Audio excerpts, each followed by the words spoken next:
اب خود سوچیے کہ امیر المومنین کے ذرا عظمت و جلالت کا سوچیے، اور وہ اتنی عظمت و جلالت رکھنے کے بعد امام زمانہ کے اس قدر مشتاق ہیں کہ خود امیر المومنین فرماتے ہیں میں ان کی حکومت کے ایام میں انہیں دیکھنے کا کس قدر مشتاق ہوں، اور مسلسل مومنین ان کے ذکر اور ان کی یاد کے ساغر پئیں گے، اور ان کی یاد کے سوا کسی کی یاد ایسی نہیں ہوگی۔ یہ خود امیر المومنین کا جملہ ہے۔ یہ وہ علی کہہ رہا ہے کہ جس کے فضائل کی کوئی حد اور انتہا نہیں، اور باقاعدہ آیت اللہ بہجت فرماتے ہیں کہ آیت اللہ مرزا حسین نوری یہ سامرہ میں تھے، ان کا ایک باقاعدہ ایک دستور تھا۔ دیکھیے مولا امیر المومنین کی بھی ذرا شان بیان ہو جائے بھی، کیونکہ 13 رجب ابھی گزری ہے کچھ ہی عرصے پہلے۔ مرزا حسین نوری کا سامرہ میں دستور تھا کہ 2 راتوں میں 50 افراد کی دعوت کیا کرتے تھے، طالب علموں کی، 50 کی جمعرات کو، 50 کی جمعے کو۔ ایک دفعہ غلطی سے دعوت نامہ چلا گیا 100 افراد کو ایک ہی رات کے لیے،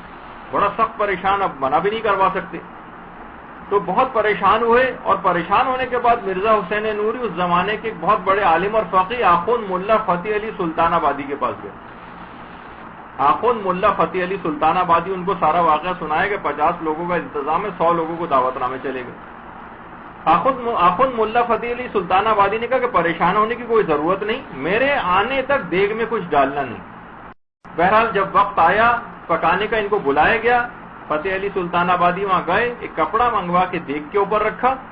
اندر خالی دیگ میں دائیں بائیں ہاتھ چلاتے رہے، اور 3 مرتبہ ایک جملہ انہوں نے کہا، علی خیر البشر ومن ابا فقط کفر۔